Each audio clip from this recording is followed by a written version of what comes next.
Get a lead, man. You get a chance to let the guys hunt. Tell them to get after the quarterback. Let those guys pass. That is fun, man. You know, playing 4-minute catch-up stuff, man. That's tough ball. I almost had a heart attack last week. Too young for that.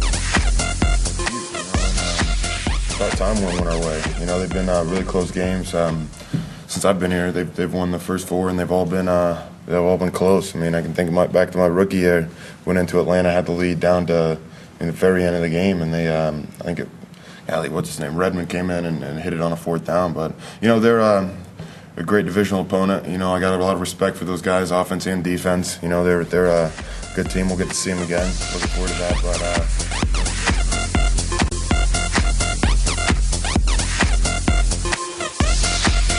we had a play, but in that particular set, we were going to call timeout if they didn't jump. And then who knows, we might have gone back and tried to hard count them again.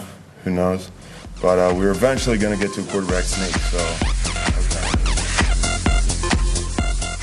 Welcome to the Pewter Plank Recap here on Pewter Plank Radio Network. I am senior writer Josh Hill, recapping a wonderful day to be a Tampa Bay Buccaneers fan, to be a Buccaneers player, a coach, anything associated with the Tampa Bay Buccaneers. You ought to be proud of who you are, because the Tampa Bay Buccaneers get their first home win, they get their first divisional win, and they get the first win against the Atlanta Falcons in the Raheem Morris, Josh Freeman era.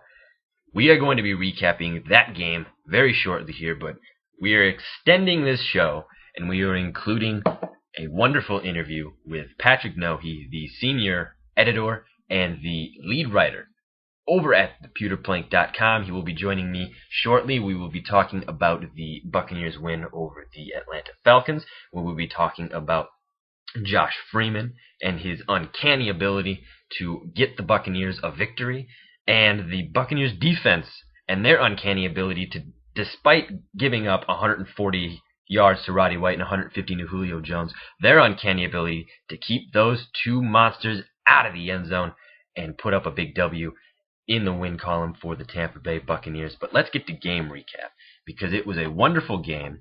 Donald Penn had a wonderful quote before the game where he said, "Good thing the game starts at 4 because we don't show up until 3:30 anyways." That was the case in Week 1. It was the case in Week 2 against Minnesota. But that win in Minnesota last week, I think, sparked something in this team to light a fire under them and get them to do something in the first half. Because guess what? The Tampa Bay Buccaneers scored a point in the first quarter. They scored 3. To be exact, it was Connor Barth.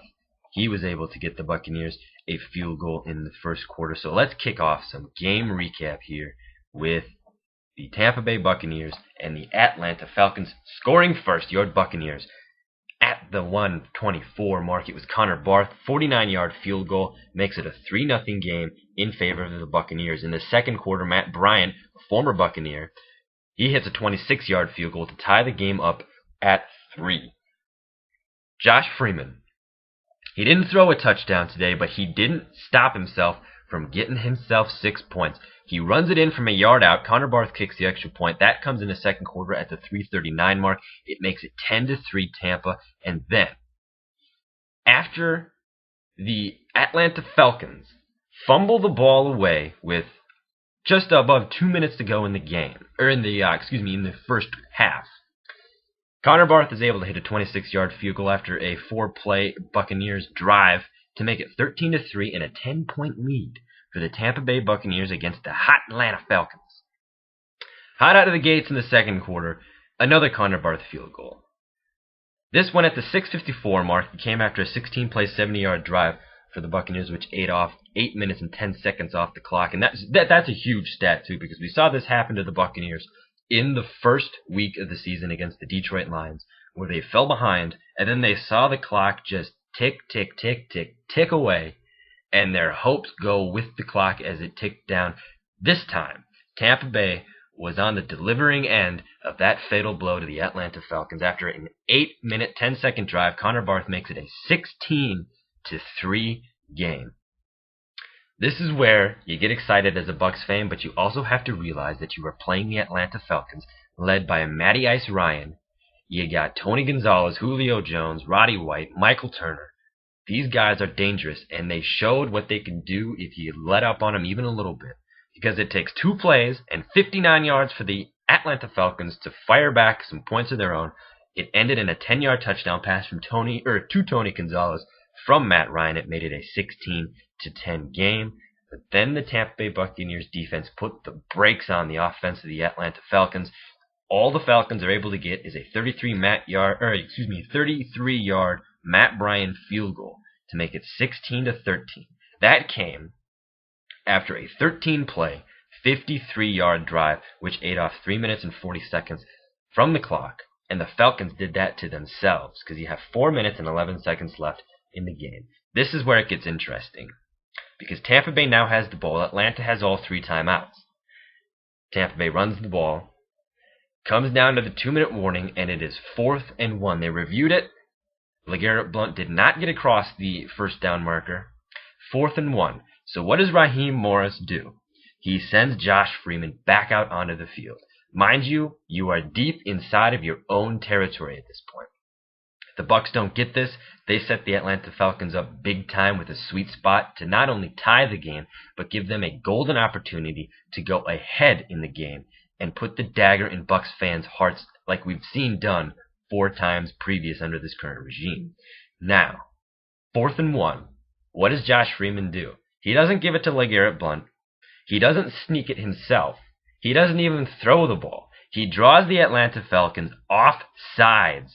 Move the chains, chalk up a W. Josh Freeman doing it with his arm last week, doing it with his mind this week. He beats the Atlanta Falcons 16-13. The final score on that one. And it's just an incredible way to end the game.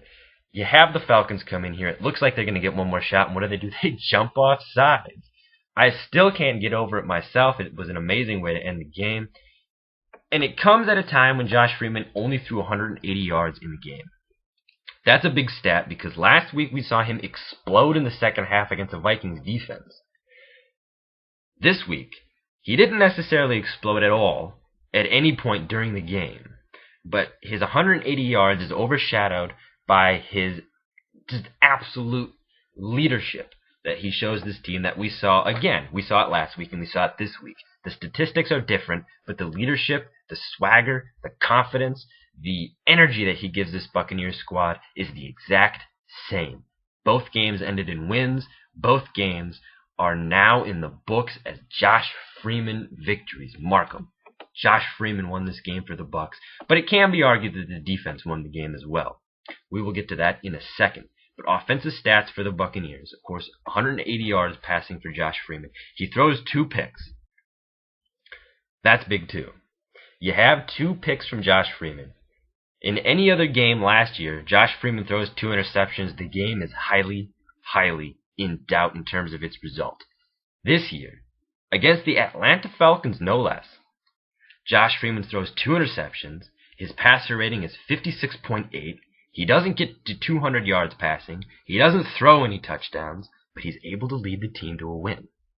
And it's incredible. Even today, the morning after, the day after, it's still intoxicating to think of what Josh Freeman did yesterday to the Atlanta Falcons and how he did it. He didn't do it through statistics. He did it with his mind. He did it with swagger. He did it with his teammates. And that's the leadership quality that a lot of NFL quarterbacks need, and Josh Freeman has in only his 3rd year as a player, his 2nd as a starter. LeGarrette Blount, he goes for 81 yards, 24 carries, doesn't get a touchdown. Josh Freeman had the lone rushing touchdown, and he himself went for 35 yards and had 14 less carries than Blount did. Freeman goes 10 carries, 35, and a touchdown. In the receiving category, it was all across the board, but nobody reached the 50 mark. Mike Williams came the closest. He had 43 yards on 5 catches. Ernest Graham had 37 yards on 7 catches. And the big man, the rookie, Luke Stocker, had 2 catches for 33 big-time yards. And his countermate in the wideout slot, or in the tight end slot, Kellen Winslow, K2, had 2 receptions for 20 yards. No receivers got to the end zone because, again, Josh Freeman had the lone touchdown for the Bucs, and he did it with his legs. But just to see the way that the ball was spread around, and just to see the way that Josh Freeman was leading everybody. It was great to see everything that went down for the Buccaneers yesterday against the Falcons defensively, where the offense stumbled, and they did stumble because those are not impressive offensive stats. 180 yards passing, your running back only gets 81 yards, and none of your receivers hit the half 100 mark. The defense makes up for it. They forced 2 fumbles and recover both of them. Rondé Barber and Michael Bennett recover the fumbles for the Buccaneers. And you also have an interception. Rondé Barber showing that age does not mean a thing. He's got a fumble recovery and he's got an interception on the day. And those 3 turnovers, turned out to be big. The 2 that occurred towards the end of the first half were absolutely monstrous to continuing the momentum for the Tampa Bay Buccaneers, because you had one that resulted in a field goal, which made it a 13-3 game, so a 10-point game. And then the other one, the interception, came at the end of the Falcons' drive when they were driving down the field, and it looked like they were going to get some points and narrow the gap to a touchdown again. You have an interception that slams the door shut on that drive, and that, I believe, was carried into the second half, and the Buccaneers just never let their foot up off of the throats of the Atlanta Falcons. Now, after that, and Atlanta's only held to a field goal in that drive where Roddy White was targeted and he was absolutely shut down. Josh Freeman does his thing, and the rest, as they say, is a Tampa Bay Buccaneers victory. Looking at the box score and looking at the statistics, overall, not too impressive of a day for Josh Freeman. But again, he makes up for it with his swagger. He makes up for it with the energy that he gives the Buccaneers. And he makes up for it because they won. They beat the Falcons. They get a home win. The Bucs are now 2-1. They're dead even with the New Orleans Saints, with the Atlanta Falcons, and the Carolina Panthers looking up at them in the NFC South. Big matchup next week against the Indianapolis Colts. And a great game today by the Tampa Bay Buccaneers. We will be talking more in depth about some specific areas of the game, like Josh Freeman and his consistency. We will be talking about Roddy White and Julio Jones and their ineffectiveness to get into the end zone. All of that we'll be talking with Patrick Nohe, the top dog over at pewterplank.com. He will be joining me next. This is the Pewter Plank Recap on Pewter Plank Radio Network.